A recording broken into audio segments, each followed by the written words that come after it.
یہاں ایک بڑی امپورٹنٹ بات کہنا چاہتا ہوں۔ آقا علیہ الصلوۃ والسلام نے ارشاد فرمایا تھا، من رأى منکم منکرا فلیغیرہ بیدہ فإن لم یستطع فبلسانہ وإن لم یستطع فبقلبہ وذلک اضعف الایمان۔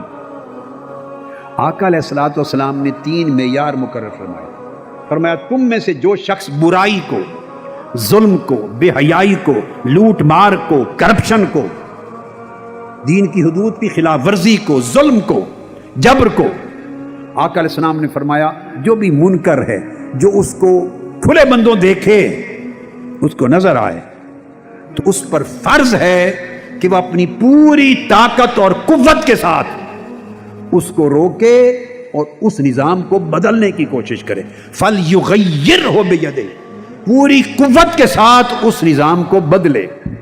وہ نظام جو منکر پہ قائم ہے، جو بدی پہ قائم ہے، جو ظلم پہ قائم ہے، جبر پہ قائم ہے، بے حیائی پر قائم ہے، لوٹ مار پہ قائم ہے، حرام پر قائم ہے، فَلْيُغَيِّرْهُ بِيَدِهِ، اس کو بدل دے اپنی قوت کے ساتھ۔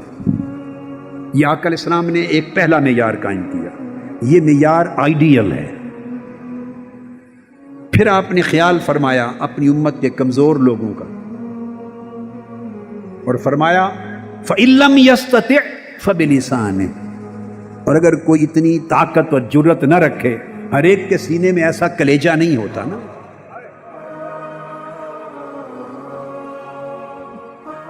شعروں میں ٹکرانے کی بات کرنا بڑا آسان ہوتا ہے، شاعری میں، تقریروں میں ٹکرانا بھی بڑا آسان ہوتا ہے، مگر میدان میں اتر کے ٹکرانا اور اپنی جانیں دے دینا یہ مشکل ہوتا ہے۔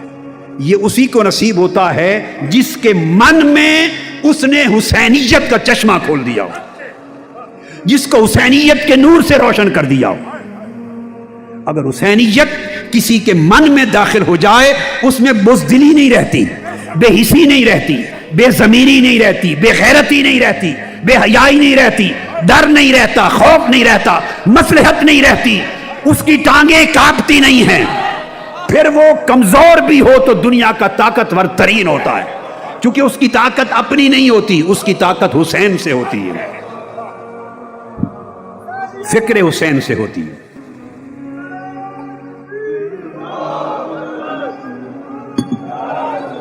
سو آقا علیہ السلام نے جانتے ہوئے کہ ہر کوئی ٹکرا نہیں سکتا، کمزور بھی ہوتے ہیں، چھوٹے کلیجے والے لوگ بھی ہیں، تو ان کا دھیان فرما لیا کہ بہت بڑی اکثریتی امت سے نہ نکل جائے، ان کا بھی خیال رکھا۔ فرمایا فَبِلِسَانِهِ، اگر کوئی ٹکرانے کی جرت اور ہمت نہ رکھے تو زبان سے للکارے، یا ٹکرائے یا للکارے، 2 پیمانے دیے۔ پھر زبان سے اس کی مذمت کرے، اس کا ساتھ نہ دے۔ آقا علیہ السلام نے رعایت فرمائی ان بہت کثیر تعداد میں ہر زمانے کی اپنی امت کے افراد کی جو ٹکرانے کا کلیجہ نہیں رکھتے، ان کا خیال کیا۔ پھر تیسرا درجہ اور تیسرا پیمانہ دیا، فرمایا آقا علیہ السلام نے کہ اس سے بھی کمزور دل کے لوگ ہوں گے، مفاد زیادہ طاقتور ہوگا ان کی زندگی میں۔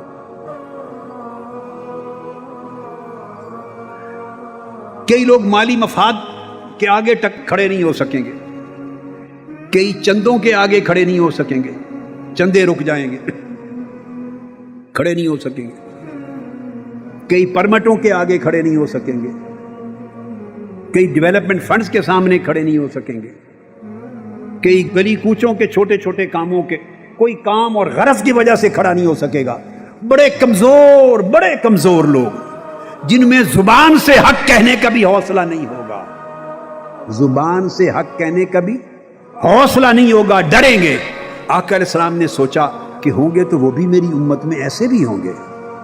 پھر ان کا خیال کر کے فرمایا فَبِقَلْبِهِ، اگر زبان سے بھی للکار نہ سکو اور مذمت نہ کر سکو اور ڈر ہو کہ کہیں پولیس نہ اٹھا لے، ڈر ہو مقدمہ نہ بن جائے، ڈر ہو یہ مفاد نہ رک جائے، ڈر ہو یہ کام نہ رک جائے، خوف زدہ ہو زبان سے بھی کلمہ حق ادا نہ کر سکو، تو فرمایا تیسری گنجائش دے دی، فرمایا فبقلبہ، پھر دل سے نفرت کرے، دل سے نفرت کرے مگر ان کا ساتھ نہ دے، نفرت کرے ان کی نوکری نہ کرے، چاکری نہ کرے، غلامی نہ کرے، ان کی وفاداری نہ کرے، ان کی تابعداری نہ کرے۔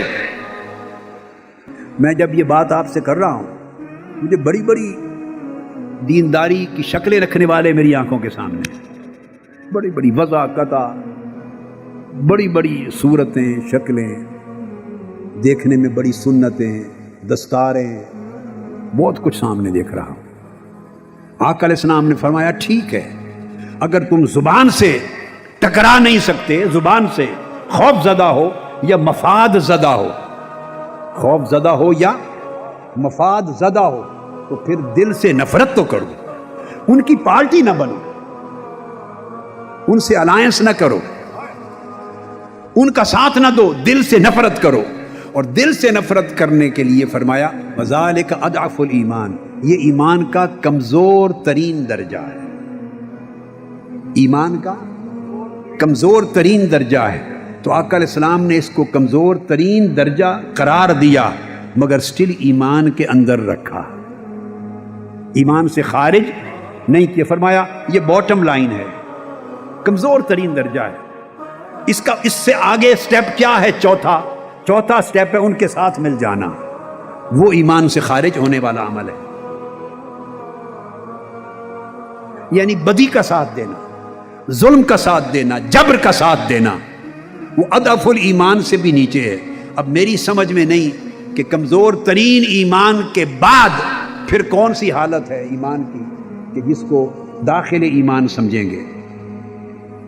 شرعی، اعتقادی، اصولی، فنی بحث سے قطع نظر عملی ایمان، کیا عملی ایمان کی شکل میری سمجھ میں نہیں آتی کہ اضعف الایمان کے بعد، باٹم لائن کے بعد تو مائنس شروع ہو جاتا ہے نا، باٹم لائن تو زیرو پر آ گئے، 10 سے نیچے گرے، 10، 9، 8، 7، 6، 5، 4، 3، 2، 1، اس کے بعد زیرو آ گیا، اضعف الایمان، تو اس سے نیچے جائیں گے تو مائنس شروع ہو جاتا ہے۔ یہ جو 3 درجے تھے، اس وقت کیا ہوا کہ بہت کچھ لوگ خوف زدہ ہو کر یا مفاد زدہ ہو کر، کچھ لوگ یزید اور یزیدیت یعنی بطور نظام اس کے مؤید بنے، وہ کوفہ اور دمشق میں تھے، مفاد کے لیے یا خوف زدہ ہو کر اس کے ساتھ ہوئے، یہ طبقہ بھی تھا۔ باقی باری اکثریت وہ 2 پوزیشنز میں رہی، 2 پوزیشنز میں، فبلسانہ اور فبقلبہ۔ باری اکثریت، میں آپ کو حسین کی انفرادیت سمجھا رہا ہوں آج۔ انفرادیت کیا ہے حسین کی، امام حسین کی؟ کون سا انوکھا کام کیا انہوں نے؟ دیکھو، ایک ہے پورا خانوادہ قربان کروا دیا دین کے لیے، خاندان شہید کروا دیا، دوسرا ہے انتہا درجے کی مظلومیت جس میں شہادتیں ہوئی، یہ سارے ایسپیکٹ اپنی اپنی جگہ، مگر ان سارے حقائق سے ہٹ کر ایک دوسری انفرادیت سمجھا رہا ہوں کہ کیا باری اکثریت امت کی یا فب لسان ہی کے درجے میں یا فب قلب ہی کے درجے میں گئی۔ حسین فلیغیر بیدہ کے مقام پر فائز ہوئے، فلیغیرہ بیدہ۔ تو کئی لوگوں نے تائید کر دی، ان کا تو ذکر ہی کیا، ایسے لوگ تو ظلم کا ساتھ دینے والے ہیں نا۔ بہت سے لوگوں نے رخصت کا راستہ، مصلحت کا راستہ اور خاموشی کا راستہ اختیار کیا۔ خاموشی، مصلحت اور رخصت۔ حسین نے عزیمت کا راستہ اختیار کیا، عزیمت کا راستہ اختیار کیا۔ اور جو بات سمجھانا چاہتا ہوں، رخصت کا راستہ جائز تھا، عزیمت کا راستہ افضل تھا۔ تو حسین جائز کرنے والوں میں نہیں، افضل کرنے والوں میں تھے۔ جائز عمل میں کوئی فضیلت نہیں ہوتی، جائز جائز ہوتا ہے، اس پر گناہ نہیں ہے، اس پر گناہ نہیں ہے، اس جائز پر مباح پر عمل کرنے والے کے لیے فضیلت نہیں ہے۔ ساری فضیلتیں حسین سمیٹ گئے۔ اب بات کو سمجھیں، رخصت اور خاموشی کی ان حالات میں قرآن مجید نے بھی اضطرار کی حالت میں اجازت دی ہے۔ فَمَنِ اضْطُرَّ غَيْرَ بَاغٍ وَلَا عَادٍ فَلَا إِثْمَ عَلَيْهِ، یہ اضطرار کی حالت میں اجازت ہوتی ہے۔ حسین صاحب اجازت نہیں، صاحب فضیلت ہوئے۔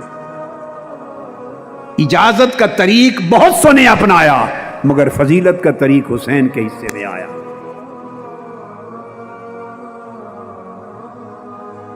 یہ راہ عظیمت تھی جو امام حسین نے اپنائی۔